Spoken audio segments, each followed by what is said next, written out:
बातचीत करने के लिए एलजेपी संसदीय दल के नेता पशुपति पारस।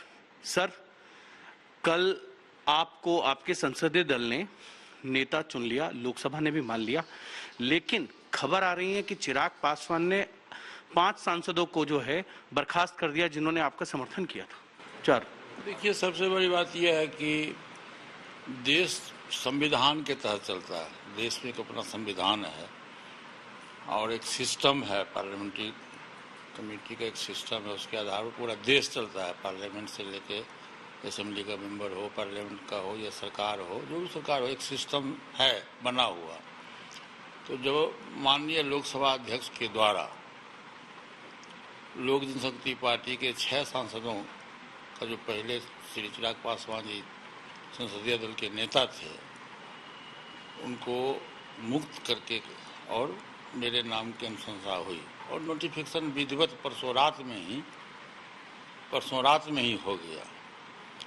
तो अब तो ये जो हास्यास्पद है, किस हैसियत से चिराग पासवान जी 5 सांसद को निकाल देंगे या सस्पेंड करेंगे, वो संसदीय दल के नेता रहे ही नहीं, इसलिए वो हंसी मजाक वाली बात है, ये लड़कपन वाली बात है कि आपने 5 सांसद को पार्टी से निकाल दिया। आज उन्होंने कहा कि उन्होंने जो है राष्ट्रीय कार्यकारिणी की बैठक बुलाई थी जिसमें ये फैसला लिया। नहीं, राष्ट्रीय कार्यकारिणी की बैठक तो हम लोगों ने बुलाई, कार्य समिति की बैठक बुला करके 12 बजे दिन में, और ये फैसला लिया गया कि चूंकि हमारे पार्टी के संविधान में एक व्यक्ति एक पद है, जो हमारा पार्टी का संविधान है, संविधान की कॉपी मेरे पास में है, उसमें है एक व्यक्ति एक पद, जो कि चिराग पासवान जी के पास में 3 पद है।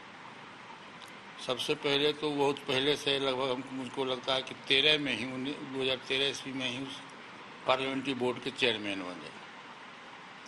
फिर दोबारा वो राष्ट्रीय अध्यक्ष बने। राष्ट्रीय अध्यक्ष बनने में उनका कोई चुनाव नहीं हुआ, नेशनल सिक्योरिटी की कोई बैठक नहीं हुई, मौखिक रूप से उसमें पार्टी में एक मत था और स्वर्गीय पासवान जी जीवित थे, उनकी बात तो कोई काटता नहीं था, उनको राष्ट्रीय अध्यक्ष बना दिया गया और फिर सदन के नेता भी हुए। तो एक व्यक्ति 3 पद है, जो हमारे लोक जनशक्ति पार्टी के संविधान के विपरीत है और असंवैधानिक है। इसीलिए आज जो कार्य समिति की बैठक हुई तो उसमें सर्वसम्मति से तय हुआ कि एक व्यक्ति एक पद होना चाहिए। तो श्री चिराग पासवान जी जो राष्ट्रीय अध्यक्ष हैं वो असंवैधानिक है दल के संविधान के हिसाब से। सर, आपने भी कार्य समिति की बैठक की है, आपने जो है राष्ट्रीय कार्यकारी अध्यक्ष जो है वो सूरजभान जी को नियुक्त किया है और उनको ही चुनाव अधिकारी नियुक्त किया है अगले अध्यक्ष के लिए। कब आपके नए अध्यक्ष का चुनाव है और कब कार्यकारिणी की बैठक होगी? उसमें जो कार्य समिति की बैठक आज हुई उसमें सर्वसम्मति से श्री सूरजभान सिंह जी को कार्यकारी अध्यक्ष नियुक्त किया गया और उनको ये निर्देश दिया गया कि आप 5 दिन के अंदर में 5 दिनों के अंदर में नेशनल सिक्योरिटी की बैठक बुला करके और राष्ट्रीय अध्यक्ष का चुनाव करा दें। 5 दिन के अंदर में, आज से 5 दिन जोड़ लीजिए, उसके अंदर में चुनाव हो जाएगा और राष्ट्रीय अध्यक्ष का चुनाव विधिवत नेशनल सिक्योरिटी के सदस्यों के द्वारा नियुक्त कर लिया जाएगा। सर, ये कहा जा रहा है कि आपको ही राष्ट्रीय अध्यक्ष एलजेपी का चुना जाएगा, इस तरीके की भी खबरें आ रही हैं। नहीं, ये तो कार्य समिति जो नेशनल सिक्योरिटी के जो मेंबर्स हैं, मेम्बरान लोग हैं, देखिए देश में प्रजातंत्र है और हमारी पार्टी में भी प्रजातंत्र है। प्रजातंत्र होना भी चाहिए, जो सबों की राय होगी, जो बहुमत की राय होगी। यदि नेशनल सिक्योरिटी के लोग मुझको चुनेंगे स्वागत है, दूसरे को चुनेंगे उसमें भी स्वागत है। तो प्रजातंत्र है, डेमोक्रेटिक सिस्टम में निश्चित रूप से बहुमत का आदर करना चाहिए। जो बहुमत से जिनको चुना जाएगा वो राष्ट्रीय अध्यक्ष घोषित होंगे। सर, चिराग पासवान ने आज एक चिट्ठी जो है वो रिलीज कर दी। उन्होंने कहा कि पिताजी ने पार्टी बनाई थी और पिताजी जो हैं वो परिवार को साथ लेके चलते थे। मैं परिवार को साथ लेके चलने में असफल रहा, कई बार कोशिश की। आपको उन्होंने होली के पर चिट्ठी लिखी थी और उन्होंने कहा था कि आप पार्टी के खिलाफ कई कार्रवाई गतिविधियों में शामिल रहे हैं, इस तरीके की चीजें। उन्होंने कहा मैं आपको बहुत बार मनाने आया। क्या आपको लगता है कि अब मनोबल नहीं हो पाया? जहाँ तक मुझको स्मरण है कि मेरे पास में श्री चिराग पासवान जी के द्वारा कोई पत्र नहीं लिखा गया। ठीक है, यदि पत्र लिखा गया होगा तो मैं नहीं जानता हूँ, ना मुझको कोई पत्र मिला। जहाँ तक पार्टी में संगठन का सवाल है और बड़े भैया का सवाल है, तो ये पूरा देश जानता है कि हम 3 भाई थे। तीनों भाई में राम लक्ष्मण भरत की बात थी। पूरा देश जानता है कि हमारे तीनों भाई में अटूट प्रेम था। और जब तक हमारे बड़े, मैं भी जानता हूँ। हाँ, और जब तक बड़े भैया जीवित रहे तो हमारे तीनों भाई में कभी कोई मतभेद, न मनभेद हुआ न मतभेद हुआ। जो रामविलास पासवान जी ने कह दिया वो हो गया। हाँ, जो वो कह दिए वो लकीर हो गया। और मैं उनको, वो हमारे परिवार में उनको हम लोग भगवान मानते थे। वो हम लोग के आदर्श थे। उनका सदैव ये रहता था कि समाज में जो दलित है, गरीब है, शोषित है, पीड़ित है, अति पिछड़ा है, ऊंची जाति के जो गरीब लोग हैं, जो सामाजिक दृष्टिकोण से कमज़ोर है, आर्थिक दृष्टिकोण से कमज़ोर है, शैक्षणिक दृष्टिकोण से कमज़ोर हैं, उनको निश्चित रूप से संरक्षण मिलना चाहिए, उनको प्रोत्साहन मिलना चाहिए। इसी के तहत उनका राजनीतिक जीवन 69 से शुरू हुआ। 52 वर्ष पूर्व वो बिहार विधानसभा के सदस्य चुने गए और उस समय से लगातार वो संघर्ष किए। लेकिन चिराग पासवान ने तो आप मेरी बात सुन लीजिए, वो लगातार संघर्ष किए। संघर्ष करने के बाद वो इसी के तहत दलित सेना का उन्होंने गठन किया और दलित सेना के गठन के बाद 28 नवंबर 2000 ईस्वी को लोक जनशक्ति पार्टी का गठन हुआ और उस समय से आज 21 वर्ष हुआ। हम लोगों ने बहुत ही सुचारू रूप से अच्छे ढंग से संगठन का काम करके पार्टी को बहुत आगे बढ़ाया। अब यदि चिराग पासवान जी बात कहते हैं तो चिराग पासवान जी हमको ये जवाब दे दें कि उन्होंने मुझको प्रदेश अध्यक्ष के पद से क्यों हटाया। तो ये कह रहे हैं कि आप मेरी बात सुन लीजिए, उन्होंने प्रदेश अध्यक्ष पद से क्यों हटाया, जबकि मैं सबसे, इस बार जो लोकसभा का चुनाव हुआ तो 6 सीट मुझको मिला और पूरे देश में आप रिकॉर्ड उठा के देखिए कि पूरे देश में लोक जनशक्ति पार्टी को जितना परसेंटेज वोट मिला है 6 सीट में, उतना किसी भी दल को नहीं मिला और मेरे नेतृत्व में चुनाव हुआ। मैं उस समय प्रदेश का अध्यक्ष था। फिर क्या कारण हुआ कि मुझको अध्यक्ष पद से हटाया गया, तो ये उसका जवाब वो दे कि क्या कारण है कि मुझको अध्यक्ष पद से हटाया गया।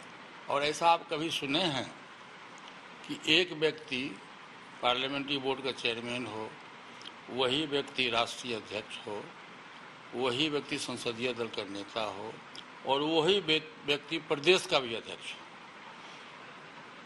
ऐसा तो मैं समझता हूं कि विश्व के इतिहास में कहीं भी नहीं हुआ होगा। फिर भी मैं आज भी कहता हूं कि मैं स्वर्गीय पासवान जी की आत्मा के शांति के लिए, पार्टी टूट रही थी, पार्टी बर्बाद हो रहा था, इसलिए मुझको ये एहसास हुआ कि पासवान जी के नाम, पासवान जी की आत्मा को शांति मिले। मैंने पार्टी तोड़ा नहीं। सभी दल में डेमोक्रेसी है और डेमोक्रेसी के तहत नेता का परिवर्तन होता है। हम लोगों ने नेता का परिवर्तन किया, पार्टी को जीवित रखा और मैं आज भी आग्रह करता हूं, चिराग पासवान जी से बेटा है, मेरा भतीजा है, मैं आज भी आग्रह करता हूं कि आओ तुम पार्टी में रहो। पासवान जी का जो फरमान था, उनका जो उद्देश्य था, दलित, पीड़ित, शोषित सभी लोगों के सम्मान की बात करना, सभी लोगों को आगे बढ़ाना, उसमें हम भी साथ देंगे, आप भी साथ देंगे। सर, लेकिन चिराग पासवान ने ये भी कहा उस पत्र के अंदर कि जिस तरीके से उनको राष्ट्रीय अध्यक्ष बनाया गया और जब उनको संसदीय दल का नेता बनाया गया, उससे आप नाराज हो गए थे। मैं खुद प्रस्तावक था। मैं प्रस्ताव किया था कि उनको संसदीय दल का नेता बनाया जाए। मैं प्रस्ताव किया कि उनको राष्ट्रीय अध्यक्ष बनाया जाए। फिर विरोध का कहाँ सवाल उठता है? कल चिराग पासवान घर पर आए थे, आपसे मुलाकात करने, मुलाकात नहीं हुई। उन्होंने कहा दरवाजा नहीं खोला गया, हमको बेइज्जत किया गया। उनकी मदर जो है वो आपसे लगातार संपर्क कर रही हैं कि परिवार में टूट क्यों हो गई, आखिर टूट क्यों हुई? परिवार में टूट क्यों हुई वो अब भाभी जी से पूछिए। बड़े साहब के गुजरने के बाद भाभी जी, मैं उनको माँ समान मानता था और आज भी मैं मानता हूँ, और मैं भविष्य में ही मानूंगा, क्योंकि बड़ी भाभी माँ के समान होता है। और उनसे पूछिए कि ये परिवार में टूटन महसूस क्यों हुआ।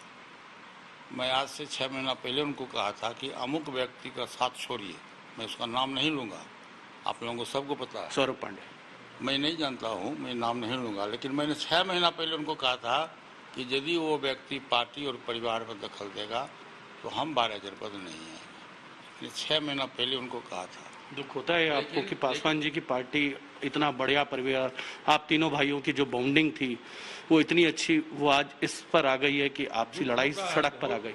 बहुत दुख होता है। मैं परसों प्रेस मीडिया के साथियों को मैंने कहा कि मैं खुशी मन से ये काम नहीं कर रहा हूँ, बहुत दुखी मन से मैं कर रहा हूँ। ये मजबूरी हमारी है कि मैं नेता का परिवर्तन करने के लिए माननीय लोकसभा अध्यक्ष जी को मैं पत्र लिखा हूँ, क्योंकि हमारी पार्टी जीवित रहे बिहार में। पार्टी अब सबसे बड़ी बात है, मतभेद का एक कारण है कि पार्टी के 99% लोग और 99% सांसद, सभी लोगों की इच्छा थी कि एनडीए गठबंधन में मिल के हम चुनाव लड़ें, और सभी लोगों को अलग अलग बुला करके थ्रेटनिंग दिया गया कि तुम यदि ये करोगे तुम्हारा टिकट काट देंगे, तुम्हारे बेटा को टिकट नहीं देंगे, ये थ्रेटनिंग दिया गया। नतीजा ये हुआ कि डर से कोई बोला नहीं, और सब लोगों की इच्छा। देखिए, डेमोक्रेसी है, प्रजातंत्र है, प्रजातंत्र में बहुमत का राज होता है। 95% लोग कह रहा है कि आप गठबंधन करिए, एनडीए गठबंधन करिए। आज यदि एनडीए गठबंधन से हम चुनाव लड़ते लोक जनशक्ति पार्टी का, तो मेरा जनाधार बहुत बढ़ता, कम से कम मेरा 25 MLA होता, 4 को 5 को मंत्री होता, केंद्र में मंत्री होता, भाभी जी राज्यसभा में चली जाती। इतना बड़ा घाटा हुआ। उसी समय से पूरे लोक जनशक्ति पार्टी को बिहार में जो हमारा संगठन है, वर्कर्स में काफ़ी आक्रोश हुआ, और खासकर सांसदों के बीच काफ़ी आक्रोश हुआ। और आप देखिएगा उस आक्रोश के चलते एक सिंगल विधान परिषद के सदस्य थी नूतन सिंह जी, वो पार्टी छोड़ के चली गई। अब आप क्या रामविलास पासवान जी की जो वाइफ हैं, जो आपकी भाभी हैं, माँ हैं, उनसे मिलने जाएंगे, जिनको आप माँ क्यों नहीं जाएंगे? हम तो सब दिन बात करते हैं, कल भी बात किए हैं। हमारा उनसे कोई मतलब मान मनोबल की कोशिश की उन्होंने? नहीं, देखिए, एक सैद्धांतिक बात है, हमारा उनसे कोई व्यक्तिगत मतभेद नहीं है, न है और न भविष्य में रहेगा। मैं जब भी उनका बुलाहट हुआ, मैं सब बार गया, मैं जाता रहा। ये परिवार अलग चीज़ है और पार्टी अलग चीज़ है। परिवार और पार्टी का एक साथ समीकरण जरूर है, लेकिन पार्टी एक डेमोक्रेटिक सिस्टम से चलता है, परिवार प्यार मोहब्बत से चलता है। दोनों दो चीज़ है। आज कुछ कार्यकर्ताओं ने जो है एलजेपी के, वो जाके पटना एलजेपी ऑफिस में तोड़फोड़ की है। ये तो खिसियानी बिल्ली खम्हान हो जाए वाली बात हुई। ये कोई अच्छी बात नहीं है, मैं इस बात की निंदा करता हूँ। एक सवाल ये है कि आरजेडी, कांग्रेस, तमाम विपक्षी दल और खासकर चिराग पासवान के जो सहयोगी हैं, वो ये कह रहे हैं कि आप जो है जेडीयू और बीजेपी के कहने पर ये सब कर रहे हैं। अब ये प्रश्न कहाँ से आप कर रहे हैं? जदयू नहीं भाई, देखिए, जदयू और बीजेपी के कहने से मैं नहीं कर रहा हूँ, लेकिन मैंने तो पहले कहा कि 99% लोग चाहते थे कि एनडीए का पार्ट लोक जनशक्ति पार्टी बने। जब आप नहीं बने तो स्वाभाविक है कि जब नहीं बने तो बिहार में एनडीए कमज़ोर हुआ और लोजपा का सफाया हो गया। ठीक है, हम जदयू की बात करते हैं, जदयू कमज़ोर हुआ जरूर, लेकिन उससे अधिक घाटा तो लोजपा को हुआ। ये हुआ कि नहीं, हमको बताइए नहीं, लोजपा घाटा हुआ कि नहीं हुआ? बहुत घाटा हुआ। और एक विधायक हमारा जीत के आया, क्योंकि वो दल का आदमी नहीं था, दल से अलग के लोग आए थे, वो भी दल छोड़ के चले गए। आप दूसरे दल से लोग आए थे, वो जीते और चले गए, तो बहुत बड़ी क्षति हुई, पार्टी को बहुत बड़ी क्षति हुई। चिराग तो इसलिए नाराज रहते हैं, आप नीतीश जी की तारीफ कर देते हैं। वो कहते हैं कि वो नीतीश जी की तारीफ करते हैं और पार्टी के खिलाफ काम करते हैं। मैं पार्टी के खिलाफ में, देखिए, मेरा राजनीतिक जीवन लगभग 43 वर्ष हुआ।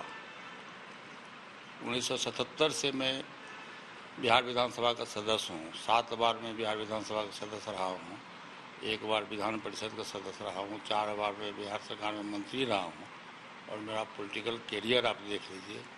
बिहार का एक भी व्यक्ति, एक भी राजनेता, एक भी वर्कर, चाहे वो आरजेडी का वर्कर हो, कांग्रेस का वर्कर हो, भाजपा हो, जदयू हो और जितना भी दल है, आप किसी से हमारे कैरेक्टर के बारे में, हमारे स्वभाव के बारे में पूछ लीजिए, किसी ने नहीं कहेगा कि मैं दल विरोधी काम करता हूँ। नीतीश जी की तो तारीफ आप समय समय पे करते हैं, जिसको चिराग, मैं आज तक, जो चिराग को भाते नहीं। मेरा मेरा मेरा आज तक इतिहास है, मैं किसी का विरोध करता ही नहीं। नीतीश जी कैसे नेता? अच्छे नेता हैं, मैं पहले भी कहा था, मैं आज भी कह रहा हूँ, अच्छे नेता हैं। एक सवाल ये है, क्या ये माना जाए कि अब क्योंकि मोदी सरकार के अंदर कैबिनेट रिसफल होने जा रहा है और चिराग को लेकर जेडीयू का ऑब्जेक्शन था कि उनको मंत्री नहीं बनाया जाए और इसीलिए आप संसदीय दल के नेता भी बनाए गए हैं पार्टी की तरफ से कि पार्टी का एक रिप्रेजेंटेशन जो है वो कैबिनेट में हो जाए, तो ये माना जाए कि अब जब कैबिनेट विस्तार होगा जल्दी जो होने वाला है उसमें आप कैबिनेट मंत्री होंगे, क्योंकि पासवान जी के देहांत के बाद एलजेपी के जो रिप्रेजेंटेशन है उसमें एक सीट वैकेंट है कैबिनेट की, वो आपको दी जाएगी। ये माननीय प्रधानमंत्री जी का विशेषाधिकार है, इसी में किसी के हस्तक्षेप का कोई गुंजाइश नहीं है। माननीय प्रधानमंत्री जी किसको बनाएंगे, किसको नहीं बनाएंगे, किस दल से बनाएंगे, किस व्यक्ति को बनाएंगे, किसको मंत्रिमंडल से हटाएंगे, ये उनका विशेषाधिकार है।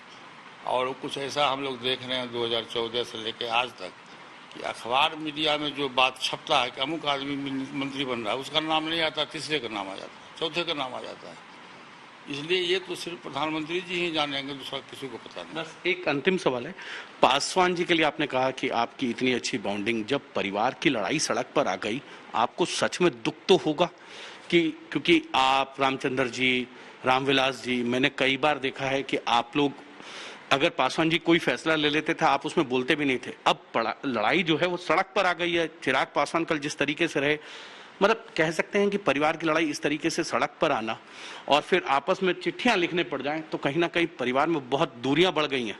देखिए, ये अच्छी बात तो नहीं है, मैं स्वीकार करता हूँ कि परिवार की लड़ाई बाहर नहीं आना चाहिए, फिर भी मेरा ये प्रयास रहेगा कि भविष्य में मैं बड़े भाई से, देखिए जब बड़े भाई साहब का देहांत हुआ था तो मैं उसी क्षण, मेरा 2 डिमांड था, वो डिमांड आज भी, उस पर मैं आज भी कायम हूँ और मेरा प्रयास रहेगा कि जो कानूनी प्रक्रिया उसके तहत मैं माननीय प्रधानमंत्री जी से, माननीय बिहार के मुख्यमंत्री जी से मैं आग्रह करूँगा। मैं शुरू में ही मैं कहा था कि पासवान जी देश में गरीब शोषित दलितों की लड़ाई लड़े और सेकेंड अम्बेडकर माने जाते थे। पासवान जी सेकेंड अम्बेडकर माने जाते थे, देश और विदेश में काफ़ी उनके प्रशंसक लोग थे, इसलिए उनको भारत रत्न की उपाधि से सम्मानित किया जाए।